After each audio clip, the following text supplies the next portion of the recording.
aos cativos e restauração da vista aos cegos, para pôr em liberdade os oprimidos, e apregoar o ano aceitável do Senhor. Tendo fechado o livro, devolveu ao assistente e sentou-se. E todos na sinagoga tinham os olhos fitos nele. Então passou Jesus a dizer-lhes: hoje se cumpriu a escritura que acabais de ouvir. Todos lhe davam testemunho e se maravilhavam das palavras de graça que lhe saíam dos lábios. E perguntavam: não é este o filho de José? Disse-lhes Jesus: sem dúvida citar-me-eis este provérbio: médico, cura-te a ti mesmo. Tudo que ouvimos que a cidade em Cafarnaum faz também aqui na tua terra. E prosseguiu: de fato vos afirmo que nenhum profeta é bem recebido na sua própria terra. Na verdade vos digo que muitas viúvas havia em Israel no tempo de Elias, quando o céu se fechou por 3 anos e 6 meses, reinando grande fome em toda a terra. E a nenhuma delas foi Elias enviado, senão uma viúva de Sarepta de Sidom. Havia também muitos leprosos em Israel nos dias do profeta Eliseu, e nenhum deles foi purificado, senão Naamã o Sírio. Todos na sinagoga, ouvindo estas coisas, se encheram de ira, e levantando-se, expulsaram-no da cidade, e o levaram até o cume do monte sobre o qual estava edificada, para de lá o precipitarem abaixo. Jesus, porém, passando por entre eles, retirou-se. No início do ministério de Jesus, amados irmãos, Jesus percorria muitas cidades. Jesus ia pelas sinagogas, lendo a palavra de Deus, ensinando as Escrituras. No tempo que o povo foi levado para o cativeiro babilônico, o templo de Jerusalém foi destruído. E lá então percebeu-se a necessidade do povo reunir-se em sinagogas. E quando o povo voltou para Jerusalém, o templo havia sido reconstruído, foram construídas muitas sinagogas nas cidades. Para se ter algumas sinagogas, havia alguns requisitos. Era necessário pelo menos 10 platanim. Platanim são líderes que podiam dedicar-se à leitura das Escrituras, à explicação da palavra de Deus e à administração da sinagoga. Era necessário também que ela fosse construída na direção de Jerusalém, para que o povo sempre olhasse para Jerusalém quando estivesse orando a Deus. Quando reuniam-se, havia um púlpito que ficava no centro da sinagoga, havia uma galeria onde ficavam as mulheres, a galeria feminina. Havia uma cadeira que ficava ao lado do púlpito. Então, uma pessoa lia as Escrituras. E depois uma pessoa sentava na cadeira para explicar as Escrituras. Jesus entrou na sinagoga. Foi dado a ele um dos rolos do livro de Isaías. E ele leu Isaías capítulo 61, verso 1 e 2, que fala do ungido, do Messias.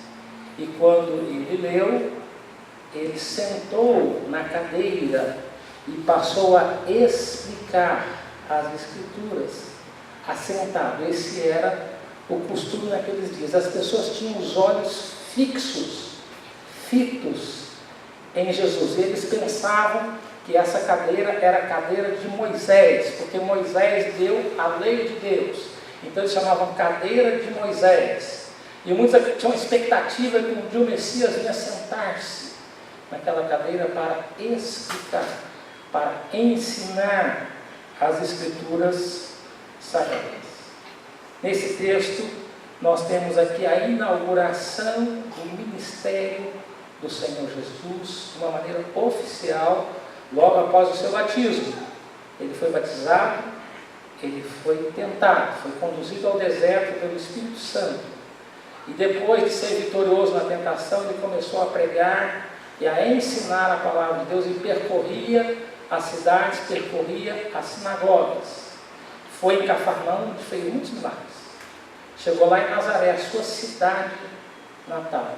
Quando chegou lá, ele leu no texto que nós acabamos de ler. Põe para nós o slide, por favor. Isso, tem um esboço. Quando Jesus acabou de ler esse texto diz: hoje cumpriu-se as Escrituras. Ele está dizendo que ele é um ungido do Senhor. E Jesus apresenta a sua missão. E quando Jesus, amados irmãos, faz esta leitura de Isaías 61, ele omitiu uma parte de Isaías 61, que diz lá: o dia da vingança do nosso Deus. E ele acrescentou Isaías 58:6, que diz: deixes livres os oprimidos. Esse tipo de edição do texto, de encaixamento de textos, era algo costumeiro, que os rabinos judeus faziam quando eles iam explicar as Escrituras e quando eles tinham um tema como foco, um tema em vista. E nessa apresentação de sua missão, Jesus apresenta em 3 aspectos do seu ministério. O primeiro aspecto é a proclamação do Evangelho, que Jesus apresenta aí na primeira linha. Ele diz: me ungiu para evangelizar os pobres. E lá na última linha: apregoar o ano aceitável do Senhor. Jesus está dizendo que o seu ministério era a proclamação de boas novas aos cativos, aos oprimidos, aos pobres. Muitos entendiam que essa proclamação era a quebra de cadeia política, econômica e social que deixava muitos cativos. Mas na verdade Isaías diz que os pobres são os contritos, os aflitos e os abatidos de espírito. O segundo aspecto do ministério de Jesus é a proclamação da justiça, que é apresentada em mais 2 frases. No texto ele diz: enviou-me para proclamar libertação aos cativos e para pôr em liberdade os oprimidos. E Jesus está dizendo que o seu ministério tem a ver com a promoção da justiça. A justiça que faz os fracos, os oprimidos, os perseguidos, os marginalizados, os desprezados serem abençoados pelo Senhor. E esse ministério da justiça é apresentado aqui através de 2 histórias que Jesus conta: das histórias da viúva de Sarepta e da história de Naamã. O povo judeu, amados irmãos, ele ficou escravo na Babilônia, experimentou a opressão e a escravidão. Quando Jesus cita esta passagem que fala colocar em liberdade os oprimidos, para alguém que foi levado escravo, isso significa Deus vai fazer com que os cativos sejam libertos. Quem foi escravizado, quem foi oprimido, tudo que ele quer é libertação da escravidão.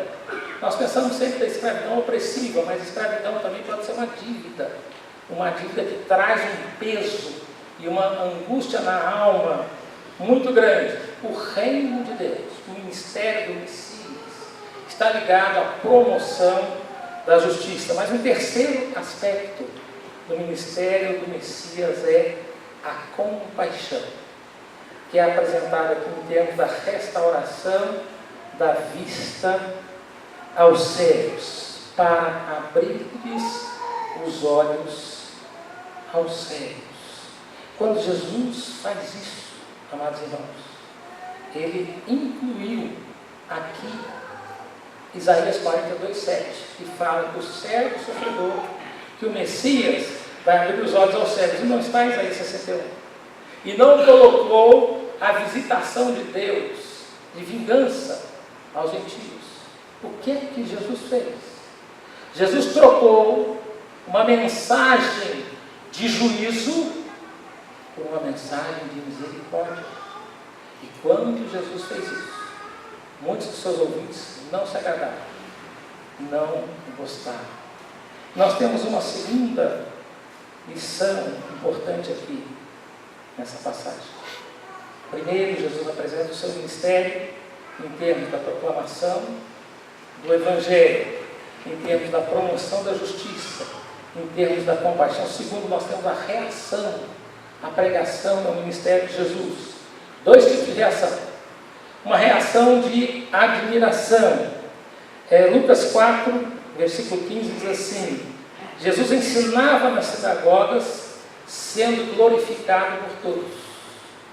Lucas 4, 22 diz: todos lhe davam testemunho e se maravilhavam das palavras de graça que lhes saíam dos lábios de Jesus. Lucas 4, 32: muitos se maravilhavam da sua doutrina, porque a sua palavra era com autoridade. Então, a primeira reação ao ensino de Jesus é que as pessoas ficavam maravilhadas.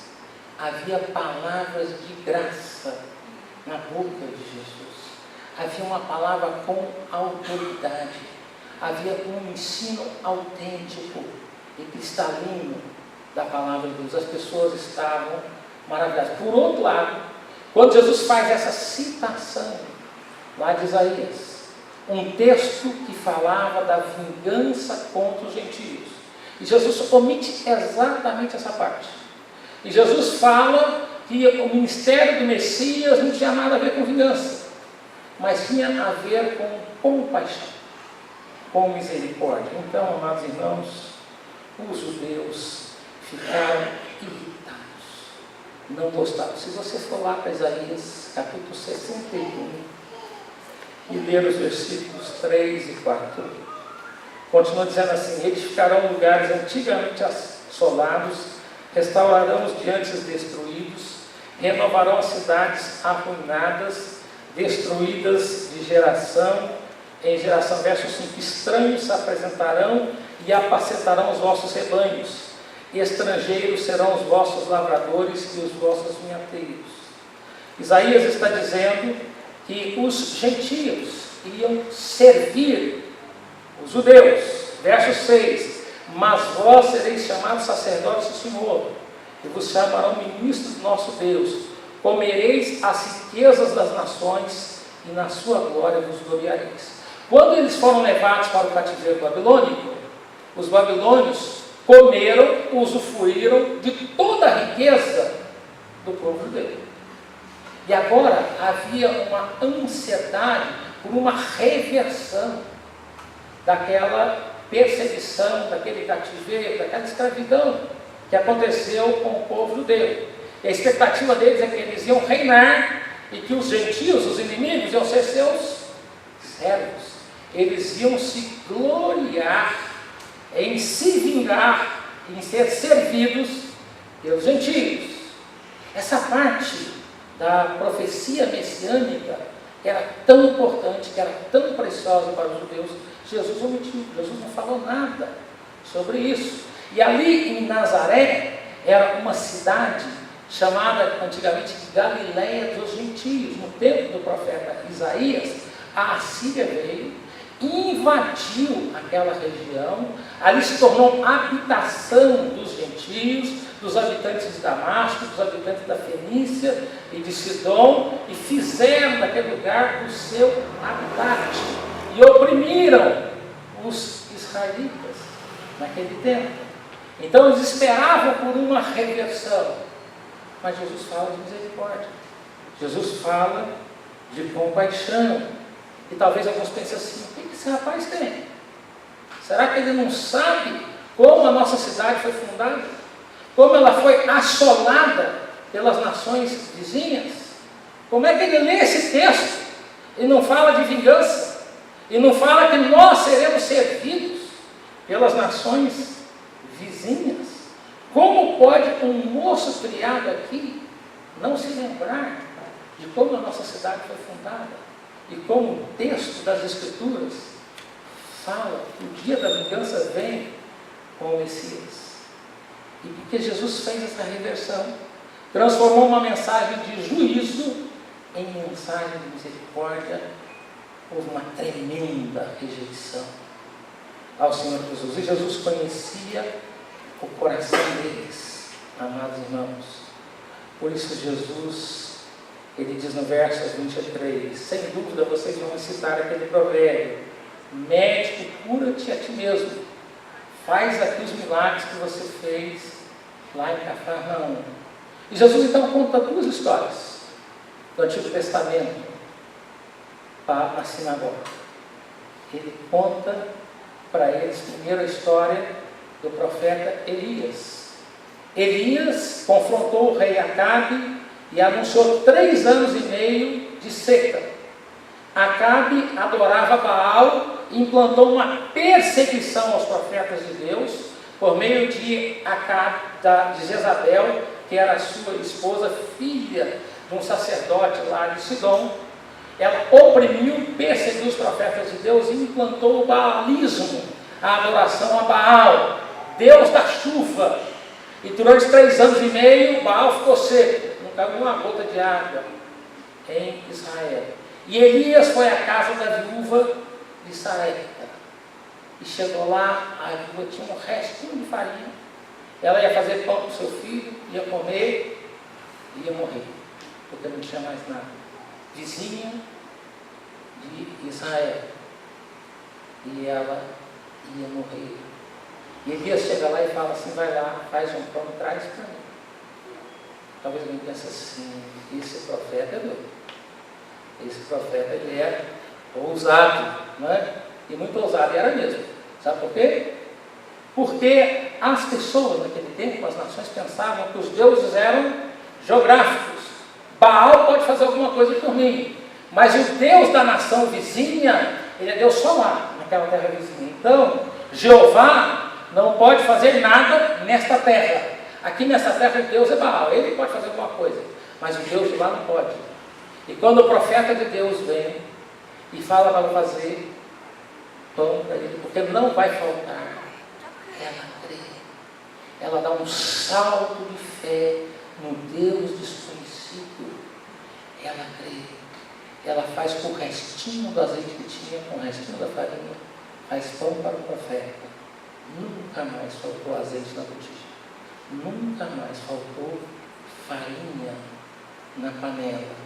E Jesus diz assim: Elias não foi em nenhuma casa de Israel, mas foi na casa da viúva de Sidom, da viúva de Sarepta. Foi lá levar a palavra de Deus e o milagre de Deus para sustentar aquela família. E Jesus conta uma segunda história do profeta Eliseu. O general Naamã, lá da Síria, foi acometido de uma lepra. E tinha uma escrava judia. A gente não sabe o nome dessa escrava, mas sabe que ela foi uma evangelista. Ela falou assim: se o general Naamã soubesse quem é o profeta Eliseu, então haveria cura para ele. Ela deu um testemunho do poder de Deus. E Naamã foi lá no rei de Israel, uma visita desastrosa, porque o rei ficou apavorado de mim. Ele falou assim: o rei da Síria está querendo arranjar confusão comigo. Como é que eu posso curar esse homem? Então Eliseu manda um recado: manda vir aqui. E Naamã vai ao profeta Eliseu. E quando chega lá, o Naamã manda o servo atender o general. E o general fica bravo, fica irritado. Sabe por quê? Porque quando um comandante-chefe de uma nação ia visitar uma pessoa de outra nação, a maneira de receber era fazer um banquete. Recebia aquele homem tão honrado na nação vizinha com um grande banquete. Falava muito assim: o que esse servo humilde pode fazer para o senhor? Mas Eliseu não recebeu o general em casa. Eliseu não fez um banquete para ele. Eliseu mandou um servo falar: você vai lá no Rio Jordão, se lava lá que você vai ficar curado. E ele vai bravo, conversando com os seus servos. Falou assim: mas esse profeta nem via a cara dele, nem me recebeu, não tem nenhuma etiqueta esse profeta, não é?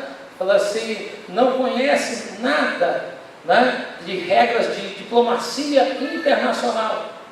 Que tipo de profeta é esse?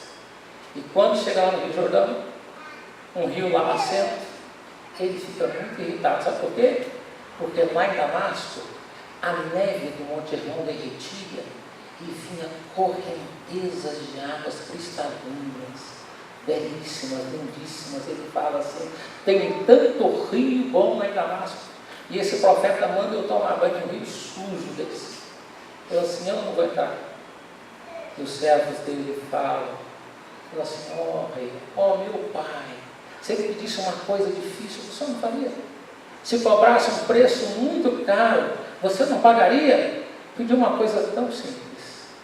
E Naamã é curado. É que tem dois tipos de missão, amados irmãos. Tem missão para fora e missão para dentro. Elias vai para fora de Israel, levar bênção de Deus, providência de Deus, milagre de sustento para a viúva de Sarepta. Naamã vem para dentro para encontrar-se com Eliseu. Missão também de salvação é para dentro. A missão do Evangelho, amados irmãos, é para dentro e é para fora. É vindo e é enviando. É vindo e é saindo. Naamã vem para Eliseu. Chama-se missão centrípeta, que vem para dentro, para crer no poder de Deus, para crer no Evangelho da graça de Deus. Amados irmãos, quando Jesus faz essas duas citações, e essas citações de Jesus são estratégicas, por quê? Porque Damasco era vizinho da região da Galileia, Sidom também era vizinho da região da Galileia, e Jesus usa dois gentios, uma viúva e um general, como modelos, como exemplos de fé superiores à fé dos israelitas. E eles não suportam o ensino de Jesus. Jesus fazer isso, mostrar a fé dos gentios como um modelo para os judeus. E o que eles fazem? Conduzem Jesus até a colina para precipitá-lo colina abaixo, e se caísse lá, tivesse vivo, ainda iam pegar em pedras ainda bem grandes para apedrejar e matar. Por quê? Resolveram fazer isso porque os judeus confundiam objetivos políticos com objetivos com a mensagem espiritual. Quando Jesus deixou de ensinar a vingança aos gentios, que eram os objetivos políticos dos habitantes da região da Galileia, para eles Jesus cometeu uma blasfêmia. E uma blasfêmia, ela é combatida com lançar despenhadeiro abaixo e com apedrejamento. Era essa maneira que se combatia a blasfêmia. Amados irmãos, eles rejeitaram a Jesus. E Jesus teve coragem de falar que aqueles vizinhos tinham uma fé superior à fé dos israelitas. Há uma coisa aqui, amados irmãos, muito interessante nessas duas histórias. E elas falam da natureza maravilhosa do Evangelho, amados irmãos. Duas pessoas foram amparadas por Deus, uma viúva e um general. Isso mostra que Deus não faz acepção de pessoas de maneira nenhuma, um homem e uma mulher. Isso fala que o Evangelho, amados irmãos, é oferecido para todos. A missão de Jesus é apresentada em termos de três aspectos. Jesus veio para anunciar o Evangelho de Deus, anunciar o ano aceitável do Senhor. A salvação é para os pobres de espírito. Vim para evangelizar os pobres. Os pobres são aqueles que reconhecem a sua completa dependência da graça de Deus. Depende inteiramente de Deus para a sua salvação, não da sua justiça pessoal, não das suas convicções doutrinárias ou políticas, mas dependem de reconhecer que são pecadores e que precisam da graça de Deus para alcançar a presença de Deus através do Messias, Jesus Cristo. A missão de Jesus era promover justiça. A justiça não é vingança contra os gentios. A justiça não é vingança contra pessoas que têm ideologias diferentes das nossas ideologias. A justiça é libertação dos cativos, é libertação dos oprimidos. A justiça é manifestação da graça de Deus a todo aquele que se arrepende dos seus pecados e que confia em Jesus Cristo como Senhor e Salvador da sua vida. Jesus veio oferecer compaixão a homens e mulheres, a um general, como também a uma viúva. A compaixão não faz acepção de sexualidade. A compaixão não faz acepção de posição social. A compaixão, ela não faz acepção de nacionalidade. Amados irmãos, ela é oferecida a todos que se arrependem, que creem, que confiam em Cristo Jesus. Que Deus nos abençoe, que Ele nos fortaleça e que nós, como servos do Senhor Jesus, possamos dar continuidade à sua missão, anunciando o Evangelho da graça de Deus, promovendo a justiça de Deus, oferecendo compaixão àquele que se arrepende e àquele que crê no Filho de Deus. Amém.